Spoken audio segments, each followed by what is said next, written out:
Then maybe one of the issues, we have already highlighted the purpose, the timing, and the personal readiness. But can we discuss how does spiritual maturity or lack of it, affect relationships from a male's perspective?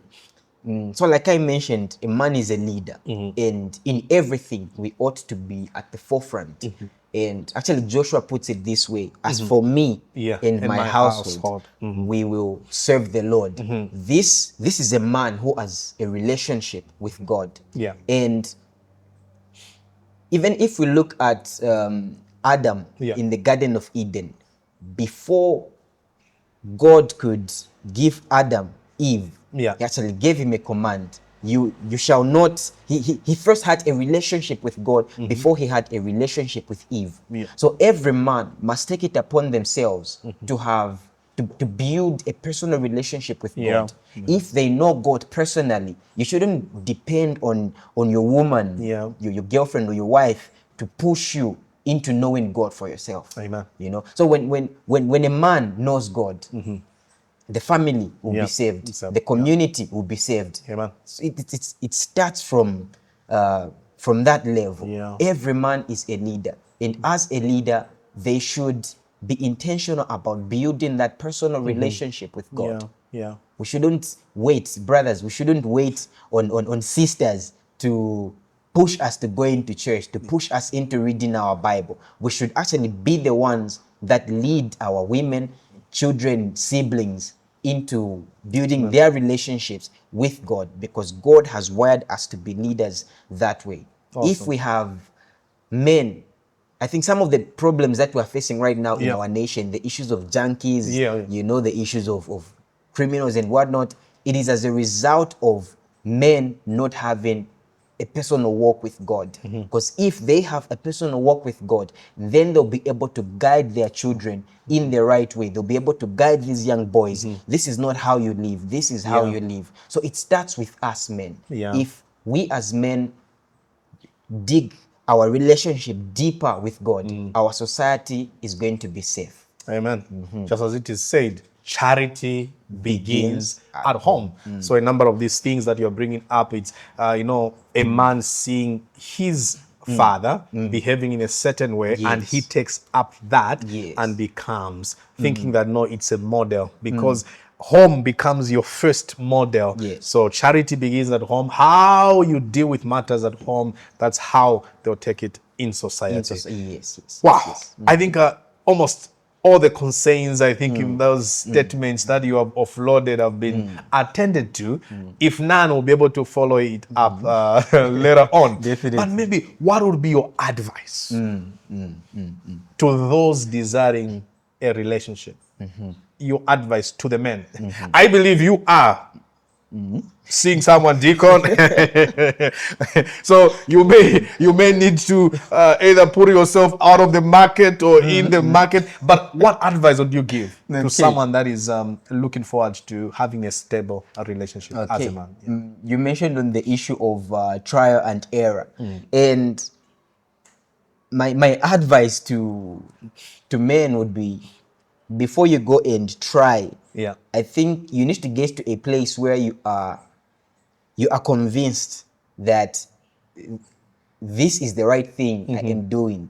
And usually we have a lot of broken women in the church, because brothers just wake up aimlessly and they reach out to Jen, they reach out to Esnat, they reach out to Mary.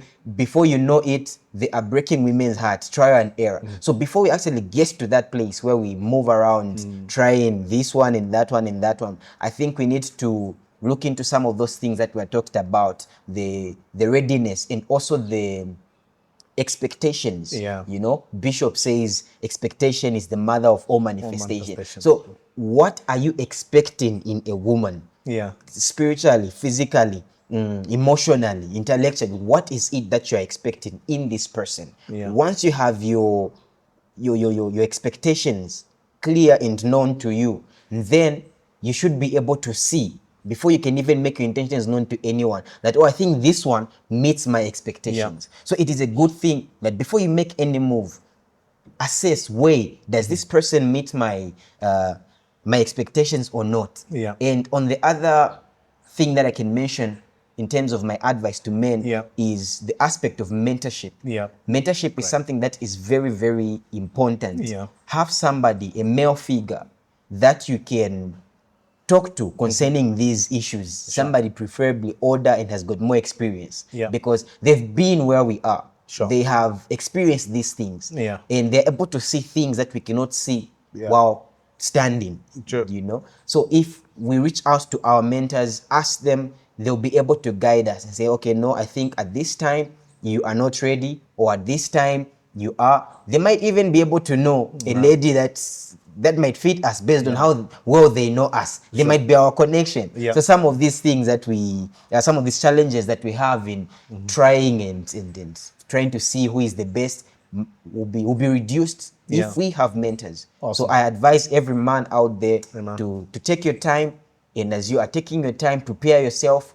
But above that, have a mentor, somebody you can open up to, somebody you can reach out to, seek for guidance, seek for counsel. Amen.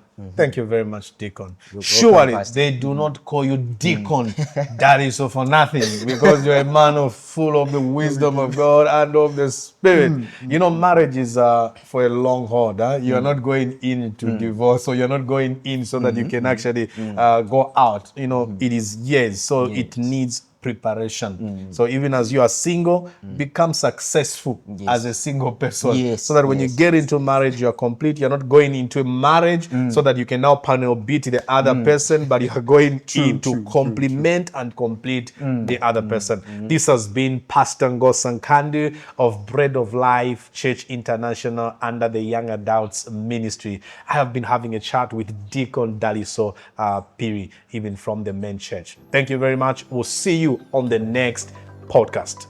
God bless you. I would say most women are single simply because it's the season of life that they are in, as opposed to it looking like it's such a problem.